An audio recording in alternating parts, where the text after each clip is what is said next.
juu yenu. Angalia mbingu na nchi. Yaani anasema anatoa ushuhuda juu ya mbingu na nchi, mbinguni na duniani, juu yenu.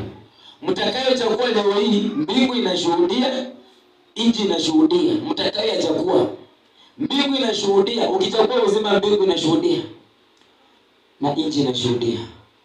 Ukichagua mauti, mbingu inashuhudia umechagua mauti wewe mwenyewe. Na ukichagua uzima, mbingu inashuhudia.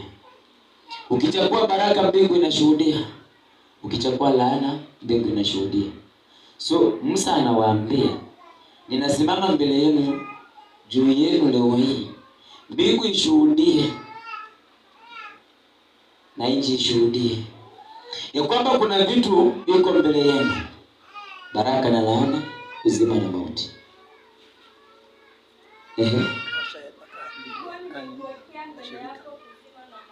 Anasema nimekuwekea mbele yako uzima na mauti,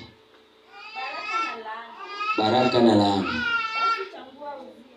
Basi chagua uzima. Yaani amewaambia ndio kuna hivi vitu mbele yako, lakini anawasihi basi kwa shauri langu chagueni uzima. Bwana Yesu asifiwe. So wakimsikia sawa. Mkisikia sauti ya Mungu mchague uzima sawa. Bwana Yesu asifiwe. Lakini akawa anawasihi ya kwamba ninawasihi chagueni uzima. Atichagua uzima ili uwe hai. Mauti haina uzima. Mauti unakufa. Haleluya. Uzima unaishi. Wewe na uzao wako. Ili uwe hai, wewe na uzao wako. Bwana Yesu asifiwe. Sema Yesu, naomba uhai wako. Mimi na uzao wangu. Neno lako Bwana likaishi katika maisha yangu. So ni wewe mwenyewe kutambua. Ni wewe mwenyewe kutambua. Umeshauriwa kuchagua uzima, lakini sio kwa lazima. Haleluya. Hatulazimishi mtu. Bwana Yesu asifiwe.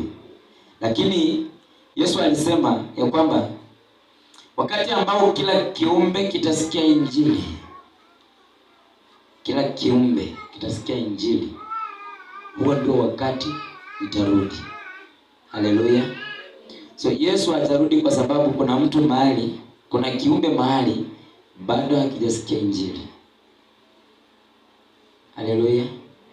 Je, tutaweza? Bwana Yesu asifiwe.